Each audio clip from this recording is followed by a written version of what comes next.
Good morning વિદ્યાર્થી મિત્રો. પ્રકરણ 3 ના 12મા ભાગ પછી આજે 13મા ભાગમાં બધાનું સ્વાગત છે. આપણે આશા રાખીએ કે ગઈકાલે જે આપણે અભ્યાસ કર્યો હતો બેટરીનું ઈએમએફ, આંતરિક અવરોધ, ઓપન સર્કિટ કન્ડિશન, બરોબર, એ બધું તમને યાદ હશે. અને કાલે આપણે એ પણ એપિસોડની અંદર એ ચલાવ્યું હતું કે બેટરીના ટર્મિનલ વોલ્ટેજ V બરાબર E માઇનસ IR હોય છે. હવે આજે આપણે એ મુદ્દાને ચર્ચા કરવાની છે કે વિદ્યુત કોષનો વપરાશ થતો હોય, એટલે કે જ્યારે તમારી બેટરી વપરાતી હોય, ધારો કે તમે મોબાઈલ ની અંદર બેટરીનો ઉપયોગ કરો તો શું થાય, ધીમે ધીમે એમાંથી પાવર ઓછો થતો જાય. રિમોટ હોય છે, એ રિમોટની અંદર નાખેલા પાવર હોય તો જેમ જેમ તમે એનો વપરાશ કરો એમ એમ એનો પાવર ઓછો થતો જાય છે.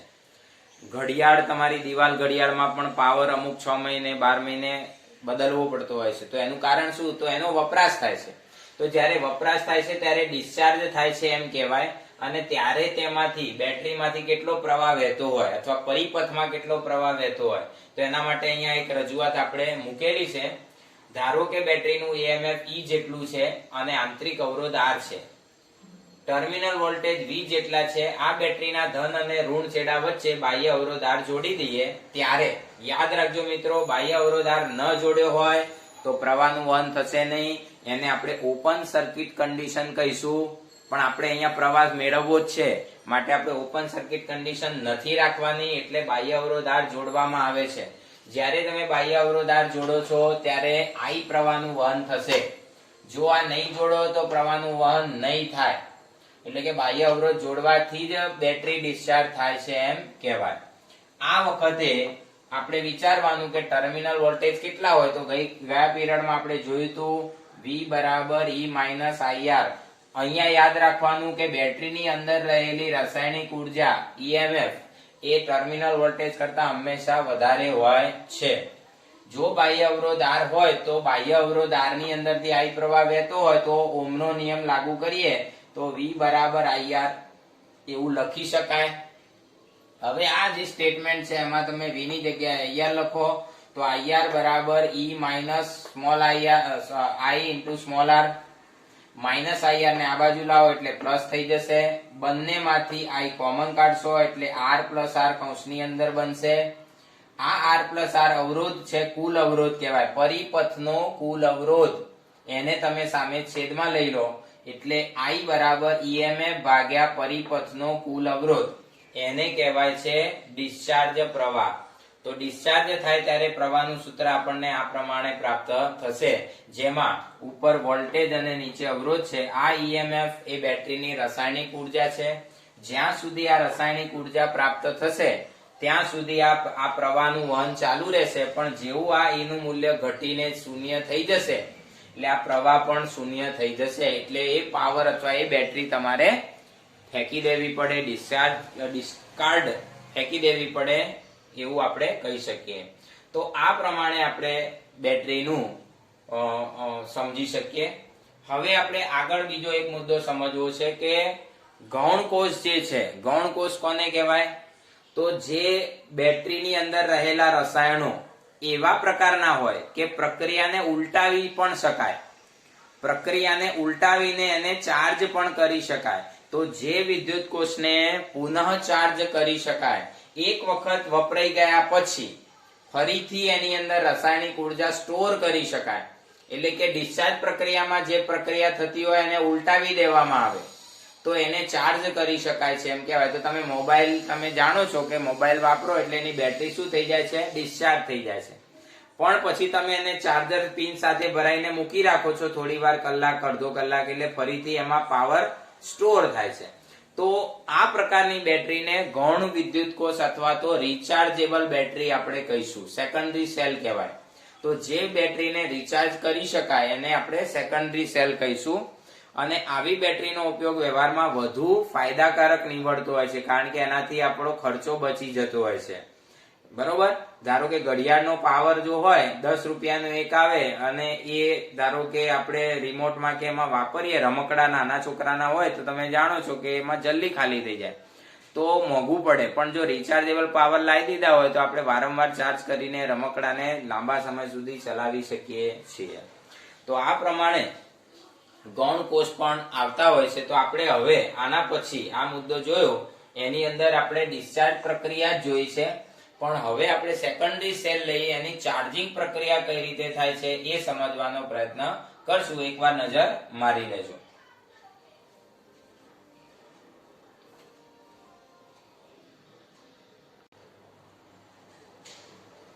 ચાલો વિદ્યાર્થી મિત્રો, ફરીથી આપણે જોઈએ આગળ નવો પ્રશ્ન. ગૌણ વિદ્યુત કોષ એટલે શું? તેના ચાર્જિંગ દરમિયાન વહેતા પ્રવાહનું સૂત્ર મેળવો. જનરલી આ પૂછાતું નથી, આ ખાલી સમજૂતી માટે જ છે, થિયરીમાં નહીં પૂછે.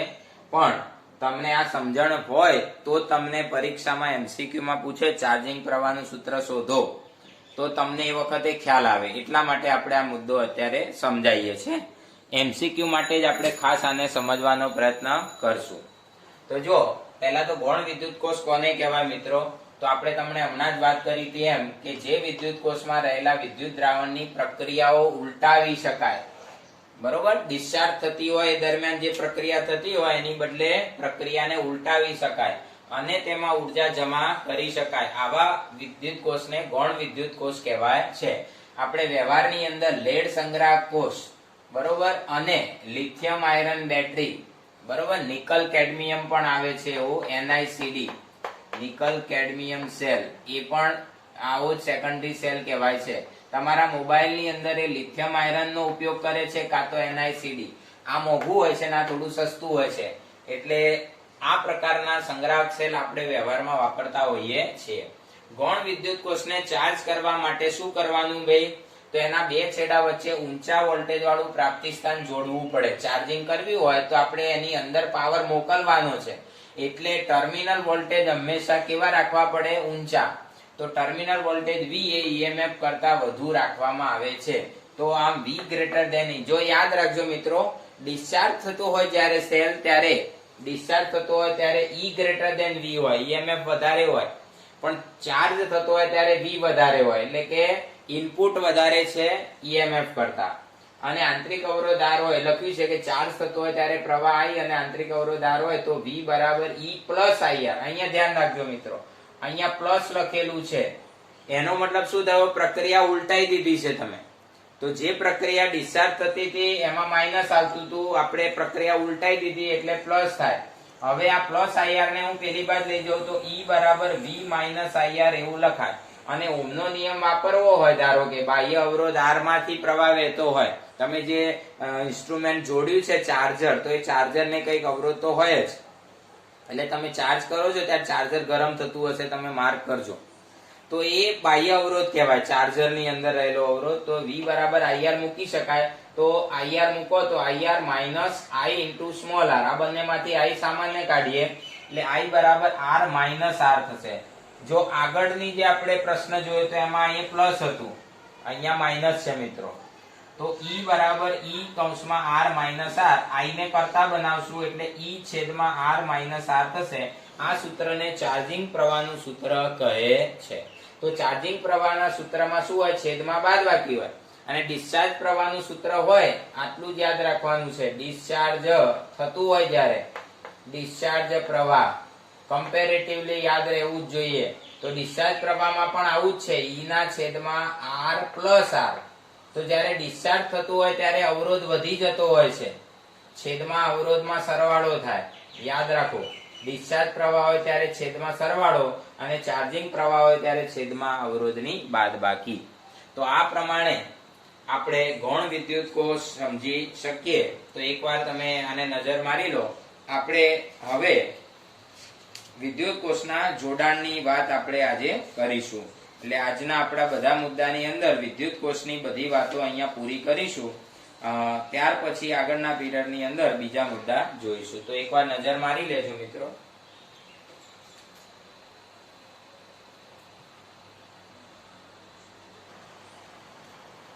ચાલો વિદ્યાર્થી મિત્રો, આપણે બહુ જ ઇન્ટરેસ્ટિંગ અને IMP પ્રશ્ન કહી શકાય બોર્ડની અંદર પૂછવા માટે થિયરીમાં, એવો એક પ્રશ્ન છે. બહુ જ સરળ છે બધાને આવડી જાય. આમાં કોઈ મગજમારી જેવું નથી. એકદમ સરળ અને સિમ્પલ ટેકનિકથી યાદ રહે એવો પ્રશ્ન છે. બે વિદ્યુત કોષોનું શ્રેણી જોડાણ સમજાવી તેને સમતુલ્ય EMF નું સૂત્ર મેળવો. હવે બે વિદ્યુત કોષ એટલે બે બેટરી લેવાની છે તમારે. હવે આ બે બેટરીના એક છેડા એટલે એક બેટરીનો ધન છેડો લો અને બીજીનો ઋણ લો અને બેને બી બિંદુએ જોડી દીધા છે. અથવા એવું પણ કરી શકાય કે આનો ઋણ અને આનો ઋણ બંને બી બિંદુએ જોડવા. ટૂંકમાં બે બેટરીના કોઈ પણ એક એક છેડો પસંદ કરવાનો અને જોડી દેવાના. બાકીના બે છેડાઓ મુક્ત, એટલે કે જો E અને C બિંદુ આગળના બે છેડા મુક્ત છે તો આવા સંયોજનને શ્રેણી જોડાણ કહેવાય. બરોબર. અહીંયા આગળ આપણે શ્રેણી જોડાણ ખરું પણ સહાયક જોડાણ લીધું છે. જો યાદ રાખજો મિત્રો, બહુ જ અગત્યનું છે. સહાયક જોડાણ એટલે એક બેટરીમાંથી બહાર આવતો પ્રવાહ બીજી બેટરીમાં દાખલ થાય છે. તો પ્રવાહ જે છે એક બેટરીમાંથી બહાર આવી બીજી બેટરીમાં દાખલ થાય પછી પાછો સીધો બહાર આવે તો એકનો ધન અને બીજાનો ઋણ જ્યારે જોડેલા હોય, બરોબર ખાસ યાદ રાખો, એક બેટરીનો ઋણ છેડો બીજી બેટરીનો ધન છેડો બી બિંદુએ જોડ્યા હોય તો એને સહાયક જોડાણ કહેવાય. ઘણીવાર પ્રશ્ન થાય તો સાહેબ બીજું જોડાણ કેવું હોય? તો બીજું જોડાણ વિરોધક હોય. જો આ રીતે બતાવું છું તો એક બેટરીનો ઋણ છેડો બીજી બેટરીના ઋણ છેડા સાથે આ રીતે પણ જોડાણ હોય મિત્રો. આવું પણ જોડાણ હોય તો આને વિરોધક જોડાણ કહેવાય. જો એક બેટરીનો ઋણ બીજી બેટરીના ઋણ સાથે જોડાય તો આ વિરોધક જોડાણ છે. અત્યારે આપણે વિરોધકની વાત અત્યારે કરશું નહીં, છેલ્લે તમને સમજાવી દઈશું. પણ આપણે થિયરી લખવી હોય તો સહાયક જોડાણ જ બતાવવાનું, એટલે વાંધો આવે નહીં. તો આકૃતિમાં આપણે આ રીતે શું બતાવેલું છે? A અને B બિંદુ બે બિંદુ લીધા છે. એની વચ્ચે EMF P1 હોય અને આંતરિક અવરોધ R1 હોય એવી એક બેટરી છે. B અને C બિંદુ વચ્ચે EMF E2 અને આંતરિક અવરોધ R2 હોય એવી બીજી બેટરી છે. બંને બેટરીને આપણે B બિંદુએ જોડે, જો કોષ છે ને એને બેટરી પણ લખી શકશો, વાંધો નથી. B બિંદુએ જોડેલા છે. આથી આવા જોડાણને શ્રેણી જોડાણ કહેવાય. હવે આ શ્રેણી જોડાણમાં બે બેટરી છે. માની લો કે મારે આ બે બેટરી નથી વાપરવી, એની બદલે કોઈ એક જ બેટરી વાપરવી હોય તો આ બે બેટરીને સમતુલ્ય એક એવી બેટરી લીધી છે આપણે જે A અને C ની વચ્ચે જોડી દેવાની. AB BC એની જગ્યાએ સીધું A અને C ની વચ્ચે આ બે બેટરી કાઢીને જોડી દેવાની, જેનું EMF EQ એટલે સમતુલ્ય EMF, આ બેને સમતુલ્ય હોય એવું, અને REQ એટલે આ બેને સમતુલ્ય હોય એવો આંતરિક અવરોધ. તો આ બે બેટરી કાઢીને હું આ એક જ બેટરી જોડીશ, આને સમતુલ્ય કહેવાય. તો અહીંયા લખ્યું છે કે તેને સમતુલ્ય A અને C વચ્ચે ધારી શકાય એવું સમતુલ્ય EMF EQ અને સમતુલ્ય આંતરિક અવરોધ REQ હોય. આપણે એવી બેટરી લેવાની છે. હવે અહીંયા થિયરી તો આટલી જ છે બી મિત્રો, બહુ સહેલી. પ્રથમ કોષના બે છેડા વચ્ચેનો PD એ શોર્ટ ફોર્મ છે, આપણે આખું ના લખવું પડે એટલા માટે. PD ને અંગ્રેજીમાં પોટેન્શિયલ ડિફરન્સ કહેવાય, ગુજરાતીમાં વિદ્યુત સ્થિતિમાનનો તફાવત કહેવાય. શું કહેવાય? વિદ્યુત સ્થિતિમાનનો તફાવત. પણ તમે આવું શોર્ટમાં પણ લખી શકો છો, સાહેબોને ખબર છે. બરોબર. તો એને કહેવાય AB વચ્ચેનો PD, એટલે કે voltage between A and B. તો એ આપણે સૂત્ર જાણીએ છીએ, હમણાં જ આગળની થિયરીમાં જોયું કે જ્યારે બેટરીમાંથી પ્રવાહ પસાર થતો હોય, ડિસ્ચાર્જ થતી હોય, વપરાતી હોય, ત્યારે E1 એટલે કે પહેલી બેટરીનું EMF માઈનસ પ્રવાહ I into R1. હવે આ બંનેમાંથી પ્રવાહ તો સરખો જ વહેવાનો છે, બંનેમાંથી પ્રવાહ તો સરખો જ, એટલે I1 I2 એવું ધારતા નહીં મિત્રો, પ્રવાહ બંનેમાં સરખો જ લેવાનો. E1 માઈનસ I R1 પરિણામ એક. એ જ રીતે B અને C વચ્ચે બીજા કોષ માટે વોલ્ટેજ બિટવીન BC તો E2 માઈનસ I R2, આ બંને ટર્મિનલ વોલ્ટેજ પરિણામ 1 અને 2. શ્રેણી જોડાણને સમતુલ્ય A અને C વચ્ચે આ બંનેનો સરવાળો કરી શકાય. નિયમ છે કે આ બેના વોલ્ટેજ વત્તા આ બેના વોલ્ટેજ ભેગા કરો એટલે સંયુક્ત વોલ્ટેજ થાય. તો voltage between AC, terminal voltage between AC is equal to terminal voltage between AB plus terminal voltage between BC. હવે VAC એમના એમ રાખીશું. VAB ની કિંમત પરિણામ 1 અને 2 એમાં મૂકી દઈશું. E1 અને E2 બે જોડે લાવીને કૌંસ બનાવી દઈશું, બંને પ્લસ છે જુઓ, અને માઈનસ IR1 માઈનસ IR2, આ બે બંને પદ માઈનસ વાળા છે, એમાંથી હું માઈનસ I કોમન કાઢી લઈશ તો બંને પદ પ્લસ થઈ જશે અંદર, એટલે R1 પ્લસ R2. પરિણામ નંબર 3. હવે A અને C વચ્ચેનો PD જો E ઇક્વિવેલન્ટ પ્રમાણે વિચારીએ, આ આકૃતિ પ્રમાણે વિચારીએ મિત્રો, તો આવું થશે voltage between A and C is equal to EQ minus REQ. પરિણામ 4. 3 અને 4 ને સરખાવીએ તો આ EQ જે છે એ પહેલું પદ આના પહેલા પદ સાથે 100% મેળ ખાય છે, એટલે EQ બરાબર E1 પ્લસ E2 થાય. અને IRQ લખ્યું છે એ બીજું પદ, એમાં આ ભાગ જે છે R1 પ્લસ R2 વાળો ભાગ એ REQ ને સમતુલ્ય થાય છે. તો REQ બરાબર R1 પ્લસ R2. એનો મતલબ એ થયો કે શ્રેણી જોડાણ જ્યારે આપણે કરીએ ત્યારે ઇક્વિવેલન્ટ EMF એ બંનેના EMF ના સરવાળા જેટલો થાય. શ્રેણી જોડાણનો નિયમ જ કહેવાય. અને REQ જે છે એ પણ કેવો થશે? બંનેના આંતરિક અવરોધના સરવાળા જેટલો થશે. અહીંયા મેં એક નોંધ લખી છે, જો બેટરીના શ્રેણી જોડાણ વખતે સમાન ધ્રુવ જોડાયેલા હોય, એટલે હમણાં આપણે આકૃતિ બતાવી હતી ને કે જો આ પહેલા બેટરીનો ઋણ ધ્રુવ છે મિત્રો, અને બીજી બેટરીનો આ ધન ધ્રુવ B બિંદુએ જોડાય, તો B બિંદુએ જોડાણ કેવું છે? તો આનો ઋણ અને આનો ધન વિરોધી ધ્રુવો જોડાયેલા છે. આ વિરોધી ધ્રુવ જોડાયેલા હોય તો આ બરોબર છે, સહાયક જોડાણ કહેવાય. પણ બંને ઋણ ધ્રુવ જોડાય, આ રીતે બંનેના ઋણ ધ્રુવ જોડાય તો શું થવાનું છે? વિચાર કરો. તો એક બેટરીમાંથી પ્રવાહ બહાર આવશે અને બીજી બેટરીમાં જઈ શકશે નહીં, એટલે એક બેટરી ડિસ્ચાર્જ થશે પણ બીજી બેટરી ચાર્જ થશે. એટલે અહીંયા આગળ શું થશે? આ બે સ્ટેટમેન્ટ છે ને એમાં ફરક પડશે. આ બંને સ્ટેટમેન્ટ છે, એક બેટરી ડિસ્ચાર્જ થશે અને બીજી ચાર્જ થશે. એટલે શું થશે? જે સરવાળો થાય છે ને E1 પ્લસ E2 નો, એની બદલે શું થશે? સરવાળાની બદલે અહીંયા આગળ બાદ બાકી થશે. બરોબર? E1 પ્લસ E2 સરવાળો થાય છે, એની બદલે શું થઈ જશે? બાદ બાકી થશે. અને એમાં ધ્યાન રાખવાનું કે જેના EMF વધારે હોય એ આગળ રાખશું અને જેના EMF ઓછા હોય એ પાછળ રાખીશું. તો આ રીતે સમતુલ્ય EMF આપણને પ્રાપ્ત થશે. તો અહીંયા બે વિદ્યુત કોષોનું જોડાણ સમજાવ્યું છે મિત્રો મેં. આવી જ રીતે તમે n વિદ્યુત કોષો માટે પણ વિચારી શકો. n વિદ્યુત કોષો હોય તો જવાબમાં શું આવે? તો E1 E2 E3 E4 dash dash dash En જેટલા પણ કોષ હોય બધાના EMF નો સરવાળો કરી દેવાનો. અને એ જ રીતે REQ માં પણ તમે શું વિચારી શકો? તો R1 R2 R3 R4 dash dash dash Rn. તો એ જ નિયમ છે, એટલે આપણે બે કોષોનું જે જોડાણ સમજીએ એવું જ આપણે n વિદ્યુત કોષોનું શ્રેણી જોડાણ સમજવાનું હોય છે. ખ્યાલ આવી ગયો? તો આ રીતે આપણે શ્રેણી જોડાણ અને એને સમતુલ્ય EMF નું સૂત્ર મેળવવાની થિયરી પૂછી શકાય. બહુ સરળ છે. આ જે લખાણ આપેલું છે એ આકૃતિની સમજ છે, અને અહીંથી થિયરીનું મેથેમેટિકલ સ્ટેપ્સ ચાલુ થાય છે. મેથેમેટિકલ સ્ટેપ્સ, પરિણામ 1 લાવો, 2 લાવો, ત્યાર પછી બેનો સરવાળો કરીને 3 લાવો. પરિણામ 4 એ આ આકૃતિ પરથી આપણે લખ્યું છે ઇક્વિવેલન્ટ ધારીને, અને 3 અને 4 ઇક્વલ સરખાવીને આપણે પરિણામ લાવી શકીએ. તો ખ્યાલ આવી ગયો મિત્રો? તો એકવાર આપણે નજર મારી લેશું.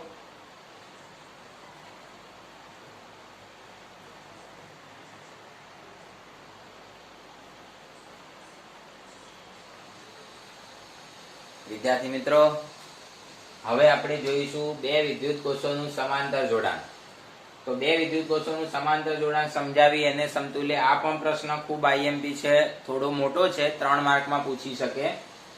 આપેલા બે વિદ્યુત કોષોના ધન ધ્રુવોને એક બિંદુએ, દાખલા તરીકે E1 અને બે EMF વાળા વિદ્યુત કોષ છે, એના ધન ધ્રુવને B1 બિંદુએ જોડી દીધા જુઓ, અને બંનેના ઋણ છેડાને B2 બિંદુએ જોડી દીધા. એમ તો આ રીતે બનતી રચનાને સમાંતર જોડાણ કહેવાય.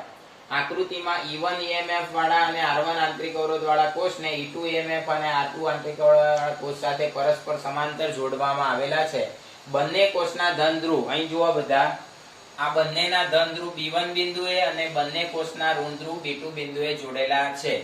E1 માંથી, આ E1 જે છે એમાંથી વહેતો પ્રવાહ I1. કેમ? કારણ કે અહીંયા બે ભાગમાં વિભાજન થાય જ હંમેશા, બરોબર, અવરોધને અનુરૂપ. તો I1 પ્રવાહ વહે છે, જ્યારે E2 કોષમાંથી I2 પ્રવાહ વહે છે. બંને પ્રવાહ B1 બિંદુએ ભેગા થાય છે, માટે B1 થી A તરફ, આ B1 થી A તરફ I પ્રવાહનું નિર્માણ કરે છે. I1 I2 બરાબર I, પરિણામ 1. બસ આ પરિણામ ઉપર જ આખી થિયરી આપણે વિચારવાની થશે. પ્રથમ કોષ માટે B1 B2 વચ્ચેનો, આ પહેલા કોષ માટે B1 B2 વચ્ચેનો PD વિચારીએ તો VB1 B2 બરાબર E1 I1. જો અહીંયા ધ્યાન રાખવાનું, શ્રેણી જોડાણમાં એકલો I લખતા હતા કારણ કે એમાં સરખો પ્રવાહ વહેતો હોય છે, પણ સમાંતર જોડાણમાં I1 I2 અલગ કરવાના, એટલે E1 I1 R1. એ જ રીતે બીજા કોષ માટે VB2 E2 I2 R2 પરિણામ 2 અને 3. એ જ રીતે બંને કોષને સમતુલ્ય કોષ આ વિચાર્યો છે, આ સમતુલ્ય કોષ. તો એના માટે પણ એ જ રીતે VB1 B2 બરાબર EQ I R EQ પરિણામ 4. તો આ પરિણામો આપણને મળી ગયા. પછી શું કરશું? તો આ પહેલા પરિણામ ઉપર થિયરી છે આખી. તો I1 જોઈશે, I2 જોઈશે, આ બે વસ્તુ આપણે જોઈશે. તો આપણે શું કરશું? ધારો કે VB1 B2 બરાબર V ધારી લઈએ. આના બરોબર સમતુલ્ય વોલ્ટેજ આપણે ટર્મિનલ વોલ્ટેજ V ધારીએ. તો પરિણામ 2 ઉપરથી, એટલે આના ઉપરથી તમે વિચારો તો VB1 B2 ની જગ્યાએ V લખી દેવાનો મિત્રો. તો V બરાબર E1 I1 R1. આમાંથી I1 ને કરતા બનાવશું. કેવી રીતે? તો આ જે -I1 R1 છે એ ડાબી બાજુ લાવી દો અને V ને જમણી બાજુ લાવી દો, એટલે E1 V થઈ જશે. અને R1 ગુણાકારમાં છે, છેદમાં લઈ લો એટલે ભાગાકાર થઈ જશે. તો I1 બરાબર E1 V છેદમાં R1. આમાં ખબર પડી કઈ રીતે કર્યું? આ -I1 R1 ને આ બાજુ લાવી દેવાનું અને આ +V ને આ બાજુ લાવી દેવાનું. એટલે પહેલા જગ્યા બદલી દીધી, એટલે શું થયું? E1 V થઈ ગયું. E1 V અને R1 વડે ગુણાકાર છે તો ભાગાકાર થઈ જાય. બસ સેમ એ જ રીતે પરિણામ 3 ઉપરથી V બરાબર E2 I2 R2 લખાય. એમાંથી I2 ને કરતા બનાવીને પરિણામ 6 આપણે લાવ્યા. 5 અને 6 ની કિંમત 1 માં મૂકવાની. હવે પરિણામ 5 અને 6 ની કિંમત 1 માં મૂકતા આપણને આવું પરિણામ પ્રાપ્ત થશે. પરિણામમાં શું આવ્યું દેખાય છે તમને? શું આવે છે? E1 V R1 E2 V R2 બરાબર I. હવે આનાથી આગળ આપણે થિયરી વિચારીએ. બરોબર, આપણે બોર્ડ ઇરેઝ કરવું પડશે કારણ કે માહિતી આપણી પાસે વધારે છે, બોર્ડ ભરાઈ ગયું છે. ચાલો, તો આપણે અહીંયા આગળ વિચાર કરવાનો. આ પરિણામની ગણતરી ઉપર આપણે લઈશું. બરોબર, તો અહીંયા આગળ શું થશે? તો જુઓ, E1 V R1 છે તો R1 ને બંનેને વેચી દો. આ છેદ છે ને, બંનેને વેચી દેવાય એટલે આવું થશે E1 R1 V R1. શું કર્યું? બંનેને છેદ વેચી દીધા. એ જ રીતે આમાં પણ બંને પદ છેદ વેચી દો. તો +E2 R2 V R2 બરાબર I. આવું થશે મિત્રો. તો આ બે પદમાંથી 4 પદ કઈ રીતે થયા ખબર પડી? આ છેદ R1 છે અને બંને પદો વેચી દેવાના. હવે E1 R1 E2 R2 બે પદોને જોડે લાવી દઈએ. આપણે બે પદોને આપણે જોડે લાવી દઈએ. તો E1 R1 E2 R2. આ EMF બનાવાય. સમતુલ્ય EMF માટે આવું જરૂરી છે. માઈનસ આ V અને R1 R2 વાળા પદમાંથી V કોમન કાઢો મિત્રો. તો આવું થશે 1/R1 1/R2 બરાબર I. તો આ પ્રમાણે આપણને એક પદ પ્રાપ્ત થશે. બરોબર, આ પદ આપણને પ્રાપ્ત થયું. શું થયું આમાં દેખી શકાય છે? E1 R1 E2 R2 V કૌંસમાં 1/R1 1/R2. Sorry, minus common કાઢ્યો છે એટલે પ્લસ થઈ જશે. અહીં માઇનસ સામાન્ય કાઢ્યો છે મિત્રો, એટલે આપણે અહીંયા પ્લસ થઈ જશે. તો આ રીતે આપણને એક પરિણામ પ્રાપ્ત થવું જોઈએ. હવે આ પરિણામ જે છે એ પરિણામને આની સાથે તમારે કમ્પેર કરવું હોય તો શું કરવું પડે? તમારે V ને કરતા બનાવવો પડે. શું કરવું પડે? આમાંથી V ને કરતા બનાવવો પડે. તો એના માટે આપણે શું કરીશું? V ને કરતા બનાવવો હોય તો આ માઇનસ વાળું જે પદ છે એને આપણે આ બાજુ લઈ લઈએ. ધ્યાનથી જોજો. અને આ જે I વાળું પદ છે એને આ બાજુ લાવી દઈએ મિત્રો. તો શું થશે? આવું પરિણામ મળશે. ધ્યાનથી જોજો. V કૌંસમાં 1/R1 1/R2 બરાબર શું થશે? આ બાજુ જતું રહ્યું, આ બાજુ આવશે એટલે E1 R1 E2 R2 I. આવું થશે. ખબર પડી તમને? ખ્યાલ આવ્યો તમને? ચલો, હવે આપણે એકલા V ને કરતા બનાવવાનો, તો જ આ પરિણામ 4 સાથે એને કમ્પેર કરી શકો તમે. તો એના માટે તમારે શું કરવાનું? તો આ જે કૌંસ છે એનું થોડું સાદુરૂપ તમારે આપવું પડે. શું કરવું પડે? સાદુરૂપ આપવું પડે. તો સાદુરૂપ આપી દઈએ એટલે તમને V ને કરતા બનાવતા આવડી જશે. ચાલો, V ને કરતા બનાવીશું. તો આપણે V ને કરતા બનાવવાનું સાદુરૂપ આપશું. ધ્યાનથી જોજો. તો આને અહીં ગુણો, આને અહીં ગુણો એટલે ઉપર r1 પ્લસ r2, આને અહીં ગુણવાનું, આને અહીં ગુણવાનું, ચોકડી ગુણાકાર, છેદમાં એકબીજાનો ગુણાકાર એટલે r1 r2 બરાબર. અહીંયા પણ એવું કરી શકો છો તમે, e1 r2 વત્તા e2 r1 છેદમાં r1 r2 minus 1 sorry minus i. હવે આપણે શું કરવાનું છે તમે વિચાર કરો. તો આ પદ જે છે અહીંયા આગળ ગુણાકારમાં છે, આ પદ અહીંયા કેવું છે ગુણાકારમાં છે, તો સામે જાય તો શું થઈ જાય ભાગાકાર થાય. એવું ના કરવું હોય, ધારો કે એવું ના કરવું હોય તો તમે શું કરો, આના છેદમાં r1 r2 છે, આના છેદમાં r1 r2 છે, પણ આના છેદમાં r1 r2 નથી, તો ત્રણેય પદને r1 r2 વડે ગુણી નાખો. સમજો તમે, ત્રણેય પદને r1 r2 વડે ગુણી નાખવાના, અને ત્રણેય પદને r1 r2 વડે ગુણીએ એટલે શું થાય, આવું થાય. જુઓ, v કૌંસમાં r1 પ્લસ r2 બરાબર e1 r2 plus e2 r1 minus i r1 r2 આવું થશે મિત્રો.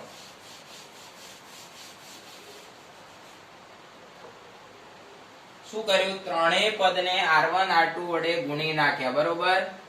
દરેક પદને r1 r2 વડે ગુણતા આવું થયું. હવે આપણે આ ગુણાકાર બાકી રહ્યો ખાલી, આ જે ગુણાકાર છે r1 r2, તો અહીંયા ને અહીંયા બંને છેદમાં મૂકી દો એટલે v બરાબર e1 r2 plus e2 r1 છેદમાં r1 પ્લસ r2 આવું થયું, માઇનસ i ઉપર r1 r2 અને છેદમાં આ બે સરવાળો આવશે r1 પ્લસ r2. તો આ પ્રમાણે તમને પદ પ્રાપ્ત થયા. તો આ પદ જે છે v ને કરતા બનાવવાનું છે, અને આ જે પદ આવ્યું એને આપણે કોની સાથે સરખાવશું, તો આને પરિણામ નંબર કયું આપશું ભાઈ, તો પરિણામ નંબર 6 આપીશું. આગળ આપણે પરિણામ 5 સુધી આપેલું હતું બરોબર. તો પરિણામ 6 બરોબર, એને આપણે કોની સાથે સરખાવીએ, પરિણામ 5 સાથે. પરિણામ 5 લખી દઉં પહેલા તો તમને ખ્યાલ આવે. તો પરિણામ 5 આવું હતું, v બરાબર e equivalent minus i r equivalent. આ પરિણામ 5 છે મિત્રો. અહીંયા આગળ આપણે પરિણામ 5 બોર્ડમાં એટલે લખ્યું તમને ખ્યાલ આવે એમ. આ પરિણામ 5 એની સાથે સરખામણી કરતા, ચલો સરખાવતા શું થશે વિચાર કરો, સરખામણી કરો તો આ e ઇક્વિવેલેન્ટ એ આગળનો કૌંસ છે, તો e ઇક્વિવેલેન્ટ બરાબર e1 r2 plus e2 r1 છેદમાં r1 પ્લસ r2 આવું થશે. તો e ઇક્વિવેલેન્ટ ની કિંમત કેટલી થઈ, ખ્યાલ આવી ગયો, e1 r2 e2 r1 છેદમાં r1 પ્લસ r2 થશે. અને r ઇક્વિવેલેન્ટ ની કિંમત કેટલી થઈ, તો આ કૌંસ છે, ઉપર ગુણાકાર r1 r2 નો, નીચે સરવાળો r1 પ્લસ r2 નો. તો e ઇક્વિવેલેન્ટ અને r ઇક્વિવેલેન્ટ ની કિંમતો અહીંયા આગળ થોડી વિચિત્ર પ્રકારની તમને પ્રાપ્ત થાય છે. ખ્યાલ આવી ગયો. જો તમે આ બંનેનો ગુણોત્તર વિચાર કરશો, તમે આ બંનેનો ગુણોત્તર વિચારો, આ પરિણામનો ગુણોત્તર તમારે લેવો હોય તો શું થાય, તો આ છેદ જે છે એ છેદ ઉડી જાય, અને છેદ ઉડી ગયા પછી તમે એનું સાદુરૂપ આપી શકો. આ વધારાની માહિતી છે જે હું તમને અહીંયા લખું છું. e eq છેદમાં r eq ગુણોત્તર કરીએ તો આ બંનેના છેદ સરખા છે એટલે ઉડી જાય, એટલે અંશની અંદર e1 r2 વત્તા e2 r1 છેદમાં r1 r2 એવું થશે. અને r1 r2 વડે આપણે ભાગાકાર કરીએ તો એનો જવાબ એવો આવશે કે e1, જો r2 r2 ઉડી જાય એટલે e1 ના છેદમાં r1 વત્તા e2 ના છેદમાં r2. આ રીતે e ઇક્વિવેલેન્ટ r ઇક્વિવેલેન્ટ નો ગુણોત્તર છે. આ ગુણોત્તર કહેવાય મિત્રો. આ તમને ખાલી કમ્પેરિઝન છે કે બંને સમતુલ્ય જે EMF અને અવરોધ છે એનો ગુણોત્તર આટલો મળે. હવે આ પરિણામ જે છે r ઇક્વિવેલેન્ટ, એને બીજી રીતે પણ લખાય. અહીં સમાંતર જોડાણનો નિયમ પણ વિચારી શકાય, એટલે 1/r ઇક્વિવેલેન્ટ બરાબર 1/r1 પ્લસ 1/r2 પણ થાય. આ કયો નિયમ છે તમે જાણો છો, અવરોધ માટે સમાંતર જોડાણનો નિયમ છે, તો એ પ્રમાણે પણ લખી શકો અથવા આ રીતે પણ લખી શકાય. ટૂંકમાં અહીંયા આગળ આપણે આ સમાંતર જોડાણની અંદર જે પણ સમતુલ્ય અવરોધ મળે છે એ આ રીતે વિચારી શકાય. તો સાદુરૂપમાં ખ્યાલ આવ્યો છે. બહુ જ અગત્યનો મુદ્દો તો આ જ છે, સાદુરૂપ જ. ફરીથી એકવાર જોઈ લઈએ. આપણે પરિણામ 5 ની કિંમત 1 અને 2 ની અંદર મૂકી દે, સોરી, પરિણામની કિંમત I1 અને I2 ની કિંમત મૂકી અને આવું કઈક સ્ટેટમેન્ટ લાવ્યા હતા, E1 - V છેદમાં R1 વત્તા E2 - V છેદમાં R2 બરાબર I. હવે આનું સાદુરૂપ આપીએ એટલે પહેલા તો આ પદ થશે, છેદ અલગ કરી દેવાના, R1 R2 ને વેચી દેવાના, પછી E1 V2 વાળું પદ ભેગું કરવાનું, V વાળું પદ ભેગું કરી V કોમન કાઢવાનું, ત્યાર પછી આ માઇનસ V વાળું પદ આ બાજુ લો એટલે પ્લસ થઈ જાય, અને પ્લસ I વાળું પદ આ બાજુ લાવો એટલે માઇનસ થઈ જશે. હવે આનું સાદુરૂપ આપવાનું, આ જે પદ છે એનું સાદુરૂપ આપવાનું તમારે, એટલે કે ચોકડી ગુણાકાર R1 R2 છેદમાં R1 R2. એ જ રીતે અહીંયા E1 R2 E2 R1 છેદમાં R1 R2 માઇનસ I. ત્રણેય પદને, દરેક પદને R1 R2 વડે ગુણતા પહેલાને ગુણો એટલે શું થાય, છેદ જતો રહે, બીજાને ગુણો એટલે પણ છેદ જતો રહે, આની સાથે ગુણાકાર થાય. હવે આ જે ગુણાકાર વાળું પદ છે R1 + R2 એને સામે છેદમાં આના અને આના બંનેના છેદમાં મૂકી પરિણામ 6 લાવી દો. પરિણામ 6 ને આપણે પરિણામ 5 સાથે સરખાઈ દેવાનું એટલે તમારો જવાબ આવી જશે. તો આ પ્રમાણે આપણે સમાંતર જોડાણને સમતુલ્ય EMF મેળવીએ છીએ. હવે માની લો કે બધી જ બેટરી એક સરખા વોલ્ટેજની હોય અને એક સરખા વોલ્ટેજની બધી બેટરીને સમાંતર જોડીએ તો સમતુલ્ય EMF કેટલા મળે આપણને? લોજિક દોડાવો. ચલો, એક સરખા વોલ્ટેજની બધી બેટરીને સમાંતર જોડીએ તો આપણે આ રીતે વિચારીએ. જો અહીંયા આકૃતિમાં અહીંયા એક બેટરી જોડી છે, આ બીજી બેટરી જોડી છે. આ સમજવાનું MCQ ને એના માટે જ છે મિત્રો. અહીંયા આગળ ત્રીજી બેટરી આ રીતે જોડી છે, અહીંયા ચોથી બેટરી આ રીતે જોડી છે, બરોબર. આ બધી બેટરીના 10 વોલ્ટ છે, 10 વોલ્ટ છે EMF. તો સમતુલ્ય EMF કેટલું થાય? તો યાદ રાખવાનું કે છેડા કોમન જ છે બંનેના. છેડા કોમન હોય તો આ EMF, આ EMF, આ EMF, આ EMF બધા EMF સરખા હોય તો જવાબ એક સરખો જ રહે.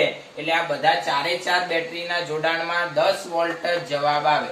બધાના EMF સરખા છે માટે આપણે એમાં સૂત્રની કોઈ જરૂરિયાત ઊભી થતી નથી. ખબર પડી? બધાના EMF સરખા હોય તો આપણે સીધા શું કરી શકીએ? આંતરિક અવરોધો સરખા જ હશે એટલે વોલ્ટેજ કેટલા થશે? 10. પણ આ જ ચાર બેટરીને આપણે શ્રેણીમાં જોડી દઈએ. ધારો કે મિત્રો શ્રેણીમાં 10 વોલ્ટ 10 વોલ્ટ 10 વોલ્ટ અને 10 વોલ્ટ, 10 10 10 10. તો શ્રેણીમાં જોડીએ તો આ બે છેડા વચ્ચેના વોલ્ટેજ કેટલા થાય? તો ચારેયનો સરવાળો થશે. તો આપણે જ્યારે વોલ્ટેજ વધુ પ્રાપ્ત કરવા હોય તો શું કરવું જોઈએ? આઈડિયા આવી ગયો? વધારે વોલ્ટેજ મેળવવા હોય તો કેવું જોડાણ કરવાથી ફાયદો થાય? શ્રેણી જોડાણ કરવાથી ફાયદો થાય. અને ઓછા વોલ્ટેજ મેળવવા હોય, મતલબ કે વોલ્ટેજ એટલા જ રાખવાના પણ પ્રવાહ વધુ મેળવવો હોય તો સમાંતર જોડાણ કામમાં આવે. સમાંતર જોડાણ એ હંમેશા વધુ પ્રવાહ અને સેમ વોલ્ટેજ આપે છે આપણને. પણ શ્રેણી જોડાણ એક એવું આપે છે આપણને, વધુ વોલ્ટેજ આપશે, પ્રવાહ અચળ રહેશે પણ વોલ્ટેજ વધી જશે. તો આ પ્રમાણે આપણે સમાંતર જોડાણને સમતુલ્ય અવરોધનું સૂત્ર મેળવી શક્યા છીએ. તો આ પ્રમાણે આપણે MCQ માં પણ એનું ધ્યાન રાખીશું, એનો ઉપયોગ આવે ત્યારે. હવે છેલ્લે આપણે જતા વાત કરીએ કે આવતા એપિસોડની અંદર ખૂબ જ ઇન્ટરેસ્ટિંગ અને ખૂબ જ જરૂરી મુદ્દો ચલાવવાનો છે. તો આવતો એપિસોડ જોવાનું ના ભૂલતા. અવશ્ય મારી ચેનલને તમે સબસ્ક્રાઇબ કરજો અને બેલ આઇકોન દબાવજો એટલે તમને નોટિફિકેશન ઓન થવાથી દરેક વખતે વિડીયો અપલોડ થાય ત્યારે માહિતી મળતી રહેશે. તો બધા જ ખુશ રહો, મજામાં રહો. જય સ્વામિનારાયણ.